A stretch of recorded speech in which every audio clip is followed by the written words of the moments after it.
Hello my dear student, स्वागत है intelligent coaching centre में। दोस्तों, पिछले क्लास में आपको विभाज्यता के नियम पढ़ाए थे। आज हम आपको संख्या के बारे में बतलाऊंगा, ठीक है, जो एग्जाम की दृष्टि से महत्वपूर्ण साबित होगी। जैसे दोस्तों जानते हैं कि प्राकृत संख्या किसे कहते हैं, सम संख्या किसे कहते हैं, विषम संख्या किसे कहते हैं, परिमेय संख्या क्या होती है, अपरिमेय, भाज्य, अभाज्य, पूर्णांक, पूर्ण, ये सारी संख्याएं हैं। इन संख्याओं के बारे में आज विस्तृत जानकारी आपको देने जा रहे हैं। आप ध्यान से देखिएगा, ठीक है। स्टार्ट करते हैं प्राकृत संख्या से, ठीक है। प्राकृत संख्या क्या होती है? प्राकृत संख्या, ठीक है। पहले डिफिनेशन लिख देते हैं। वैसी या गिनती की सभी संख्या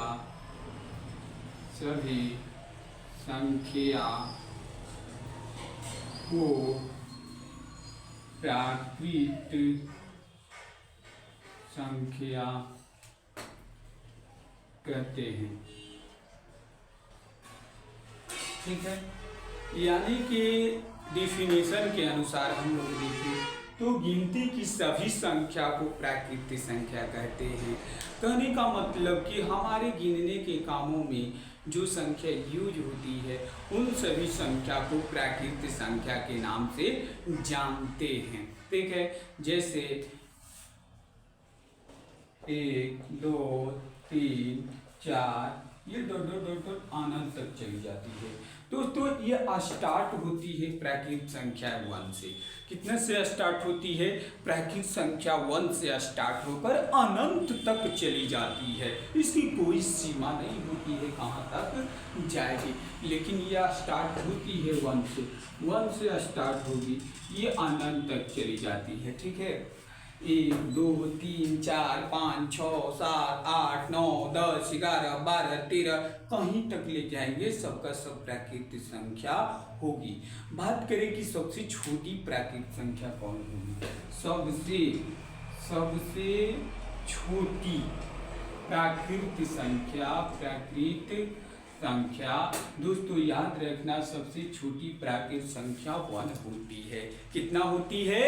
सबसे छोटी प्राकृत संख्या 1 होती है, याद रखिएगा। कभी कभी कंपटीशन एग्जाम में भी पूछ देता है कि सबसे छोटी प्राकृत संख्या निम्न में होती है, यानी कि ऑप्शन आपको दिया रहेगा।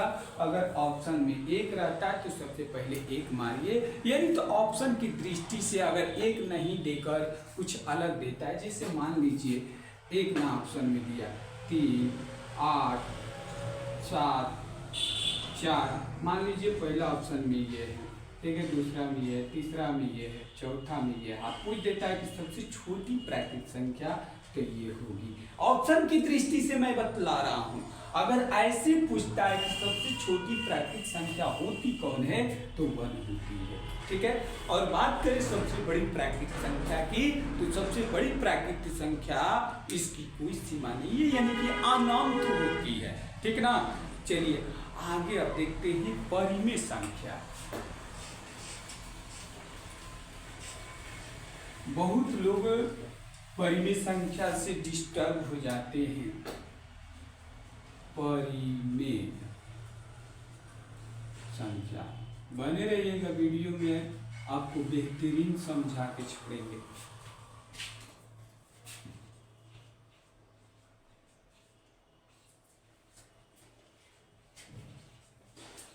वैसी संख्या जिसे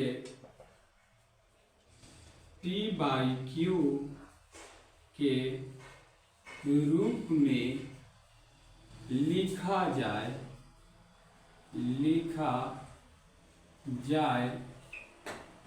तथा Q बराबर नॉट 0 हो, परिमेय संख्या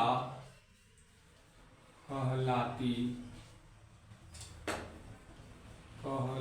है।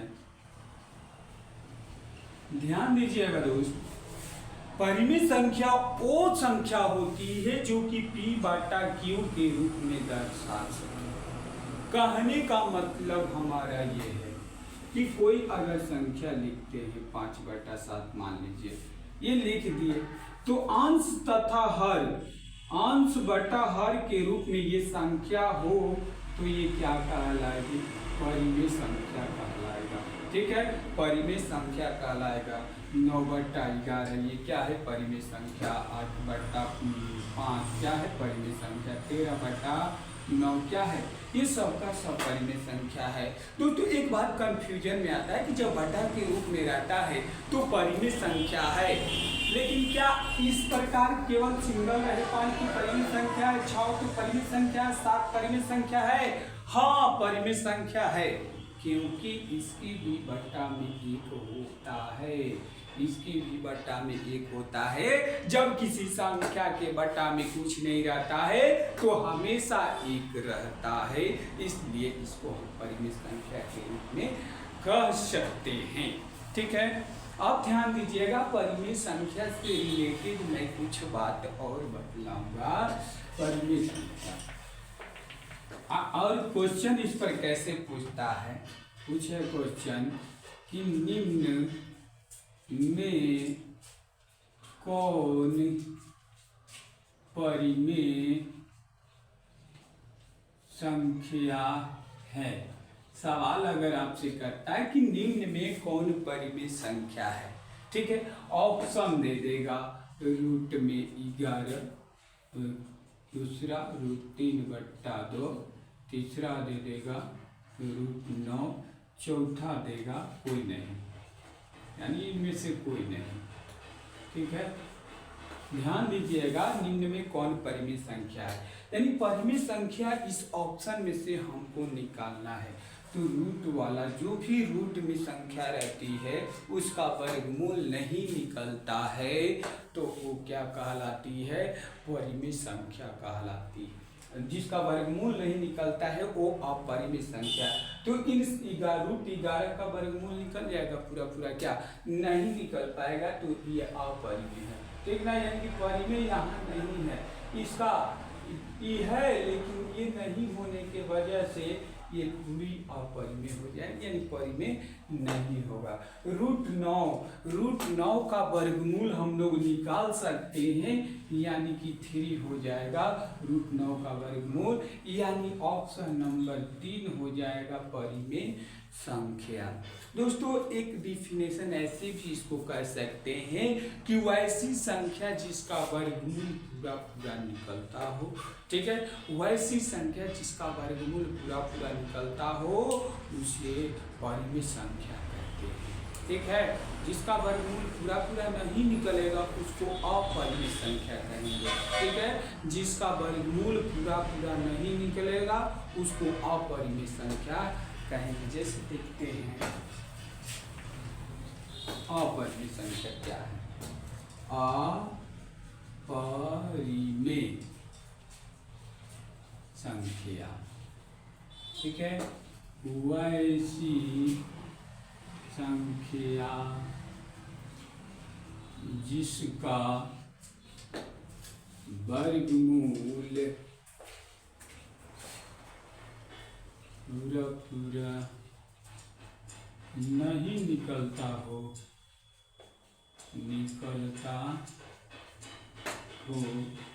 वो क्या कहलाता है? अपरिमेय संख्या।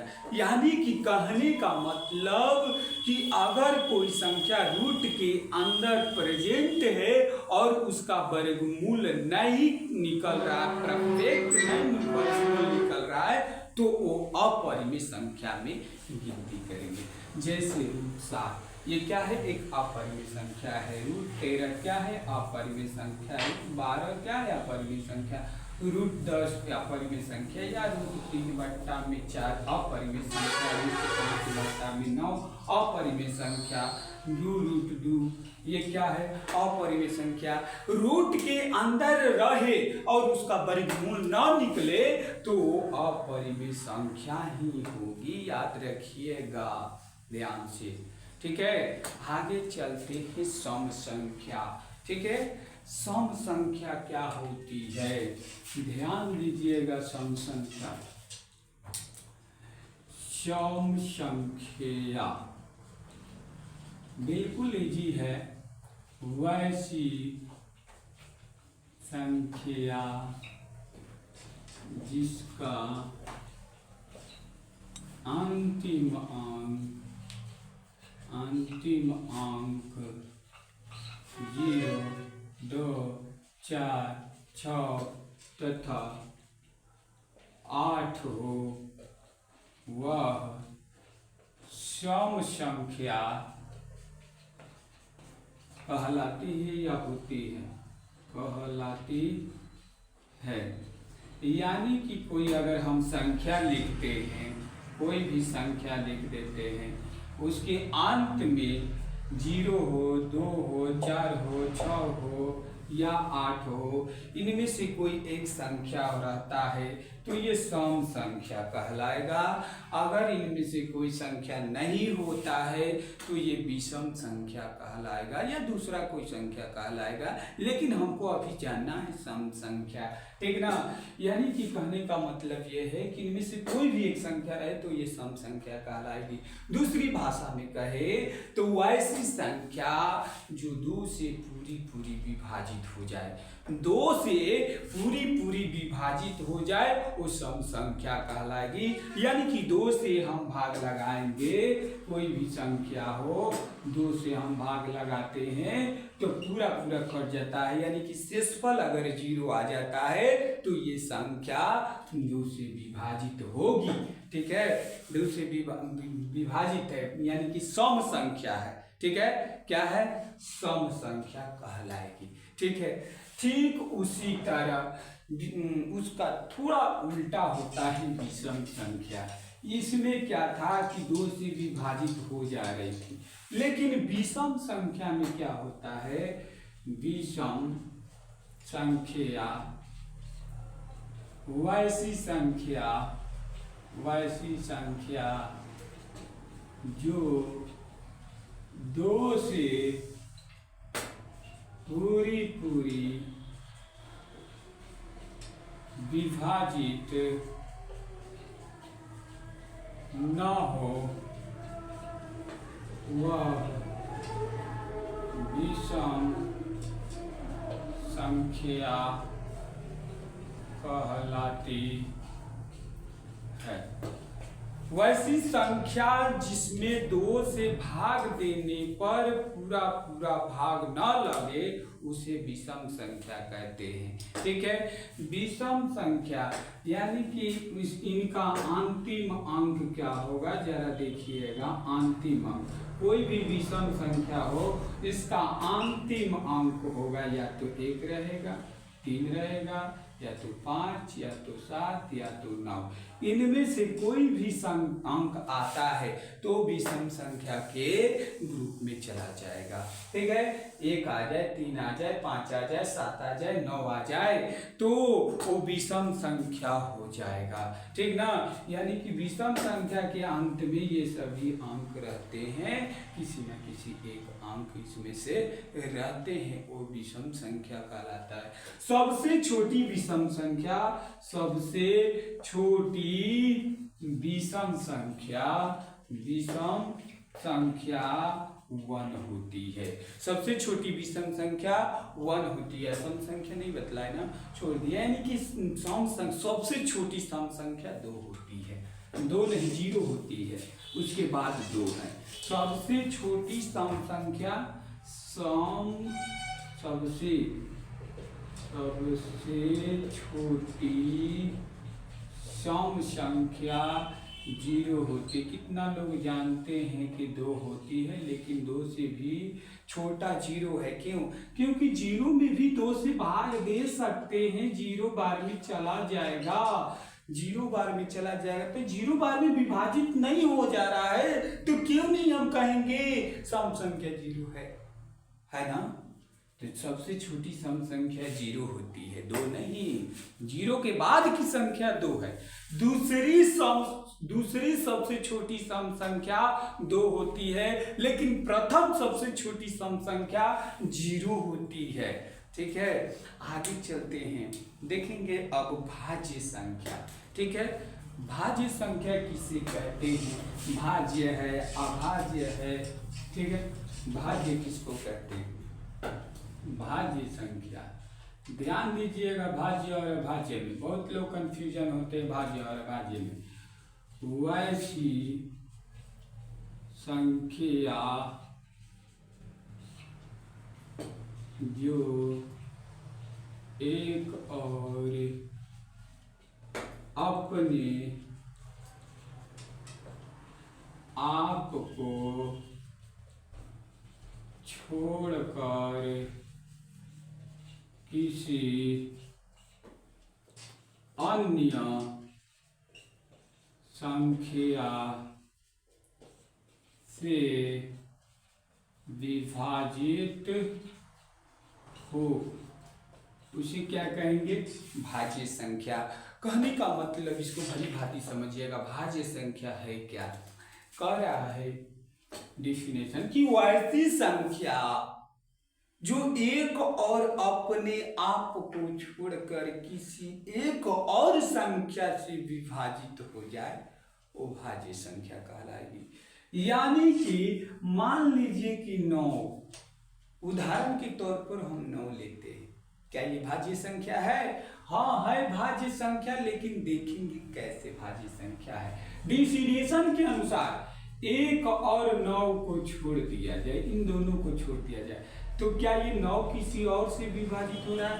तो 3 से विभाजित हो रहा है। जब ये 3 से विभाजित हो जा रहा है तो ये भाज्य संख्या होगी, ये भाज्य संख्या होगी। जैसे 15 है तो 1 और 15 को छोड़ दिया जाए, 1 और 15 को छोड़ दिया जाए, इनको छोड़ने के बाद ये किसी और से विभाजित हो जा रहा है, 3 से होगा, 5 से होगा, ये विभाजित किसी और से हो रहा है, तब तो ये भाज्य संख्या है। अगर नहीं होता तो भाज्य संख्या नहीं होता। सबसे छोटी भाज्य संख्या की बात करें तो सबसे छोटी भाज्य संख्या, सबसे छोटी भाज्य संख्या 4 होता है। सबसे छोटी भाज्य संख्या 4 होता है, इससे छोटा भाज्य संख्या अब नहीं है। ठीक है, इससे छोटा भाज्य संख्या अब नहीं। सबसे छोटा भाज्य संख्या कंपटीशन की दृष्टि से वेरी वेरी इंपॉर्टेंट, ठीक है, इंपॉर्टेंट ऑब्जेक्टिव क्वेश्चन है, इसे याद रखिएगा, दिमाग में हमेशा रखिएगा कि सबसे छोटी भाज्य संख्या क्या होती है, तो याद रखिएगा 4 होती है। ठीक है, आगे चलते हैं अभाज्य पर। ठीक है, अभाज्य संख्या इसी से रिलेशन, उल्टा अपोजिट का रिलेशन रखता है, अभाज्य। ठीक है, भाज्य में अ जोड़ देंगे तो अभाज्य हो जाएगा।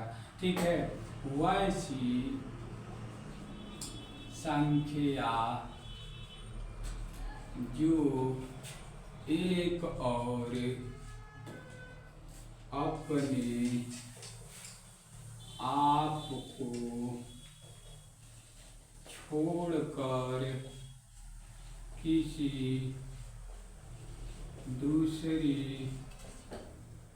संख्या से विभाजित न हो। दोस्तों ध्यान दीजिएगा, कारण कि वैसी संख्या जो एक और अपने आप को छोड़कर ये दूसरी संख्या से विभाजित नहीं हो।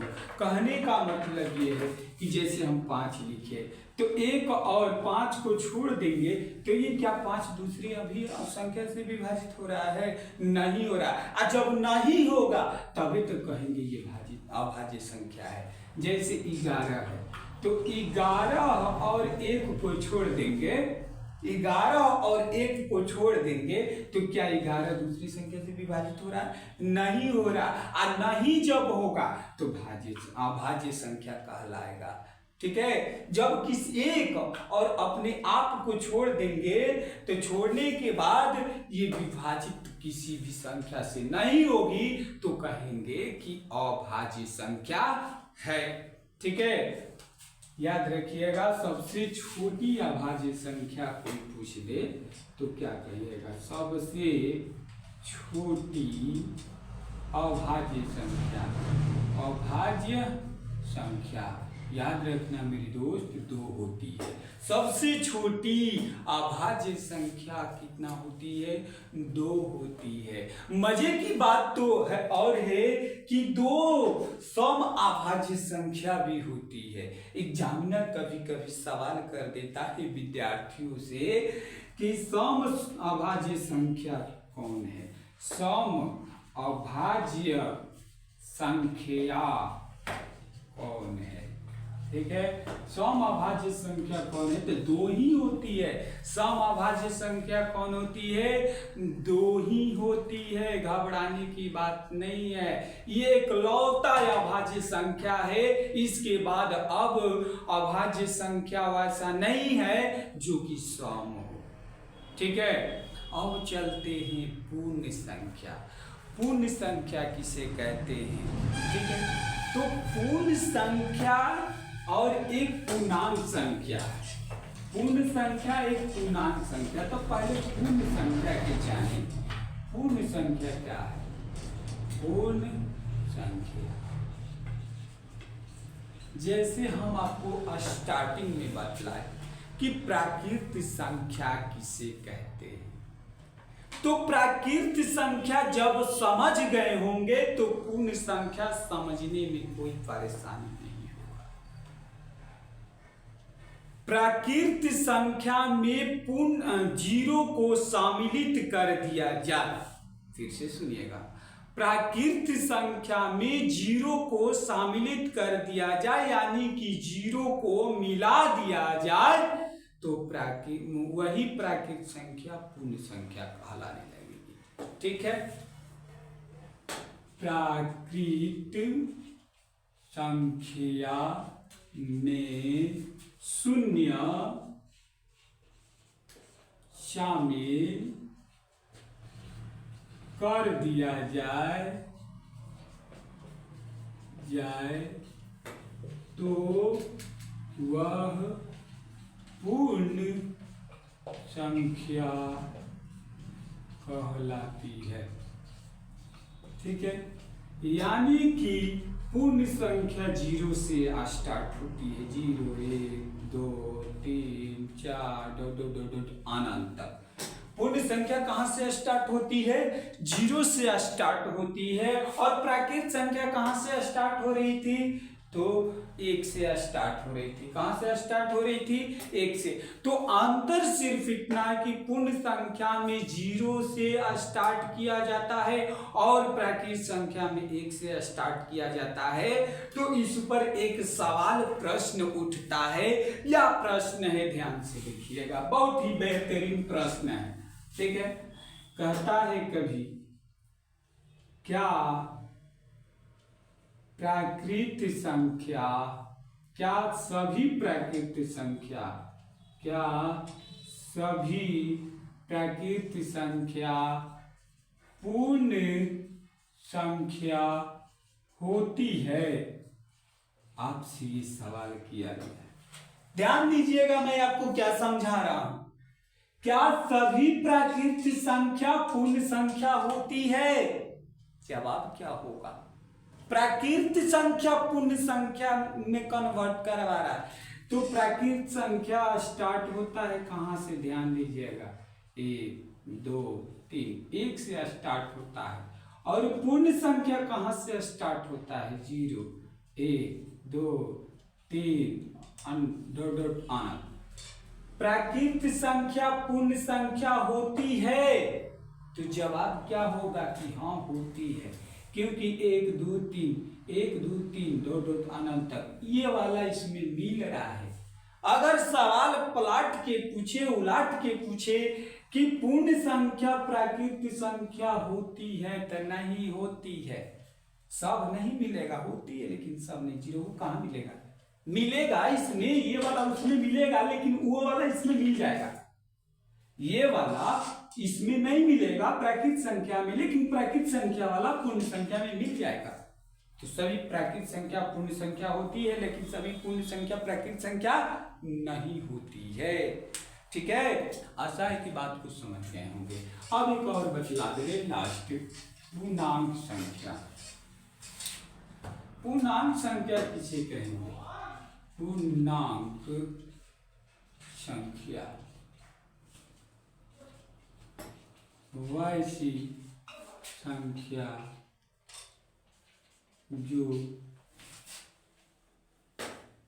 जो धनात्मक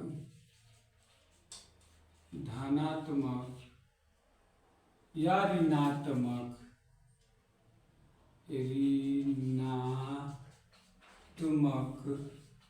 हो, यानी कि वे सभी संख्याएं जो धनात्मक भी या ऋणात्मक हो उसे पूर्णांक संख्या कहते हैं। यानी कि पूरा पूरा होना चाहिए, या वो प्लस में है या माइनस में है, ये मैटर नहीं करता है। जैसे हम कहें 1 2 3 4, ये क्या है? एक पूर्णांक संख्या है, यानी कि पूरा पूरा संख्या है, ये बटा के रूप में नहीं है। अगर बटा के रूप में इस तरह रहता तो ये पूर्णांक संख्या नहीं होता, क्योंकि पूरा पूरा नहीं है। पूर्णांक का अर्थ होता है पूरा अंक, पूर्णांक का अर्थ ही होता है पूरा अंक। तो पूरा पूरा ये संख्या पूर्णांक संख्या है, चाहे ये धनात्मक हो चाहे ये ऋणात्मक हो, उससे अंतर नहीं है। माइनस में भी लिख सकते हैं, माइनस में भी लिख सकते हैं, कोई दिक्कत नहीं है। ठीक ना, माइनस हो या प्लस हो उसे लेन देन हमें नहीं रखना है। पूछा है केवल पूर्णांक, तो यानी कि पूरा पूरा होना चाहिए। ठीक है, आशा है कि हमारी बातों को समझ गए होंगे।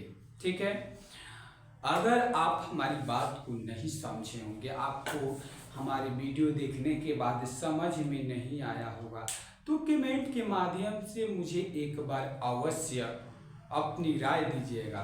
मैं फिर से आपके लिए बतलाने की कोशिश करूँगा, समझाऊँगा फिर से, ताकि आपको समझ में आ जाए। मैं इसलिए बार बार आपको रिपीट करता हूँ कि जब मैं पढ़ा रहा हूँ तो आपको सिखाने के लिए, जब आप ही नहीं सीखेंगे तो हम किस लिए पढ़ा रहा हूँ।